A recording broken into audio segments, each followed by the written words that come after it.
I'm going to play with the white pieces. We're going to play a classic 10-0 game against Stockfish level 7 out of 8 levels. So let's start the game by playing e4 on move number 1. We get c6 being played here by Stockfish. Now here, I have a couple of options. Now I don't know quite how strong the bot is, so I'm going to play knight to c3 with the idea of knight to f3 and keeping it very, very straightforward. We're going to get pawn takes pawn. I'm going to go knight takes pawn, or we get bishop g4 and now play h3 attacking the bishop. Stockfish goes bishop h5. Now, there are many different ways to play this. I can play g4 takes knight e5. I can also play bishop e2. I can play d3 as well. I'm going to try to keep it very simple with bishop to e2 because, again, I'm not quite sure what the level truly is. So we get e6 played here. I'm now going to castle my king out of the center of the board. Probably we're going to get something like knight to f6 here. Maybe something else as well.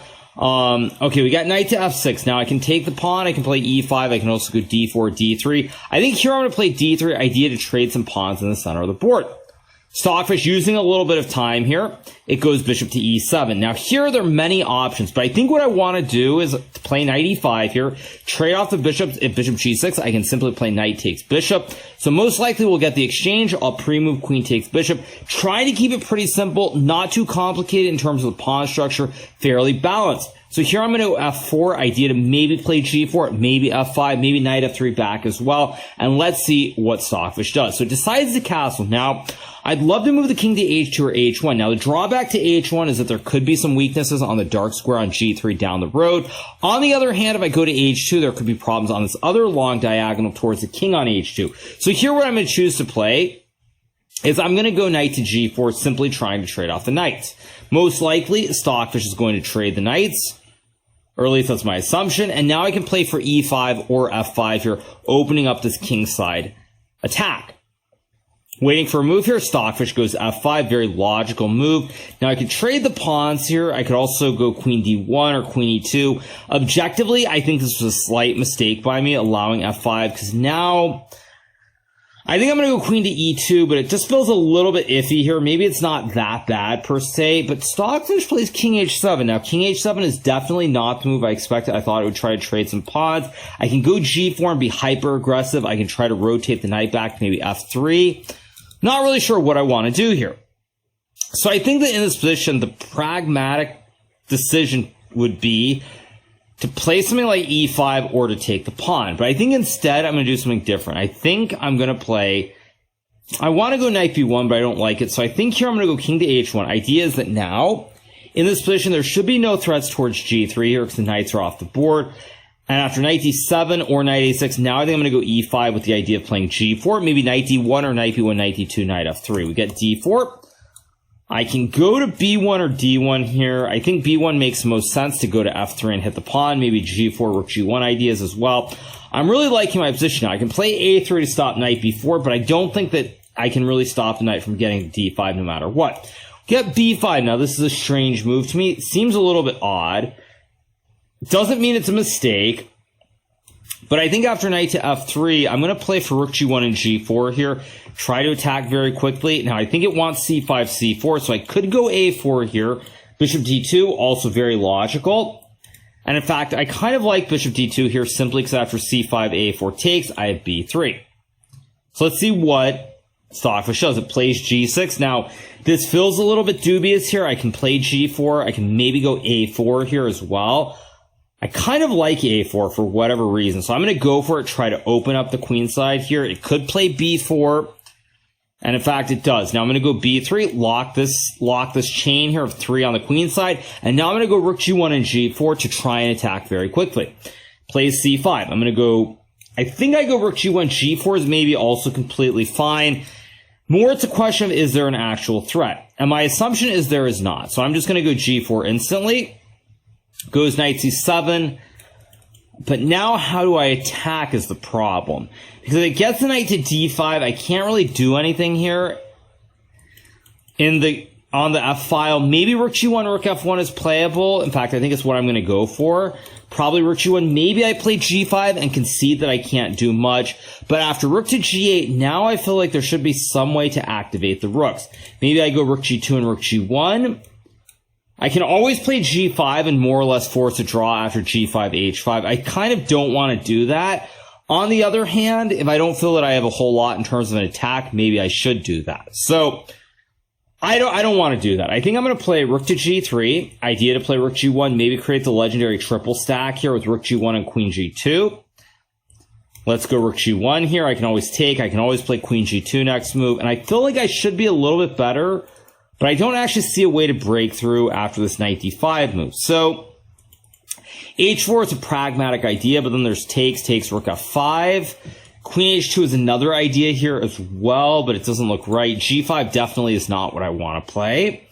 And if I go queen g2, knight d5, I don't know what exactly it does, but I'm going to play it anyway. Legendary triple stack on the g file here.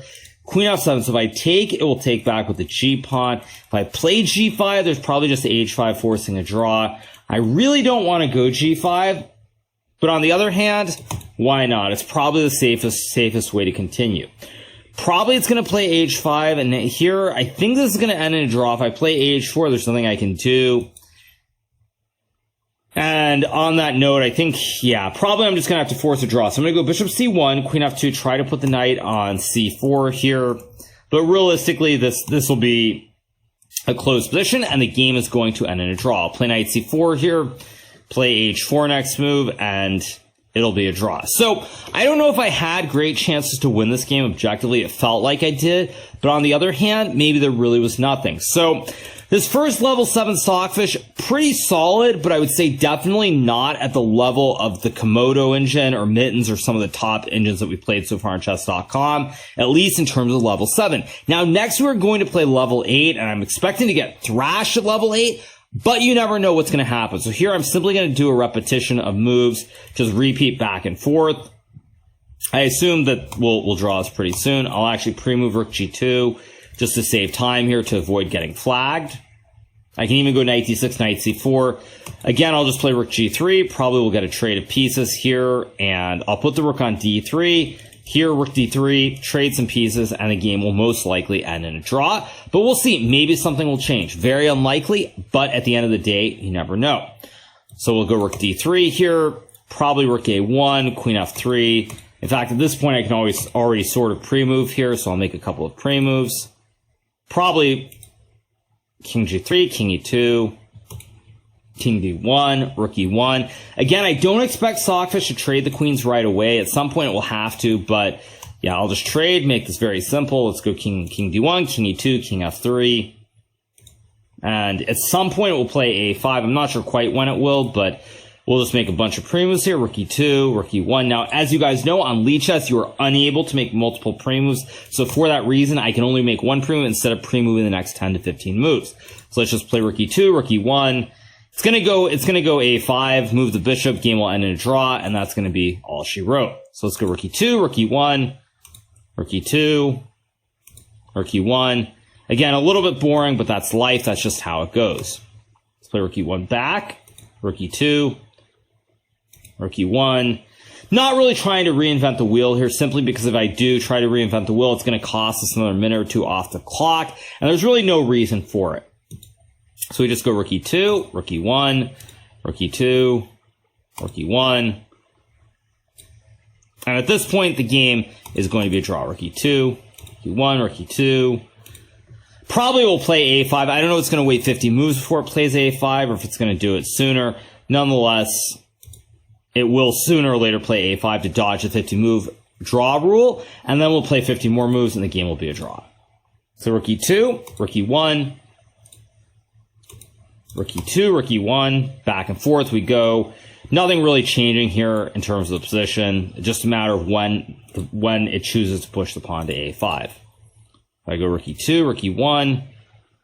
Now, of course, I'm up on time, because when you do play on Lichess, there's also instant premium where you lose 0.00 seconds on the clock. So the game ends in a draw. Rook d5, very cheeky by Lichess on the 50 move rule, because now if I take, this would be a 51st move since it captures, the game automatically ends in a draw. 50 moves without progress, so it's a draw. So let's move on.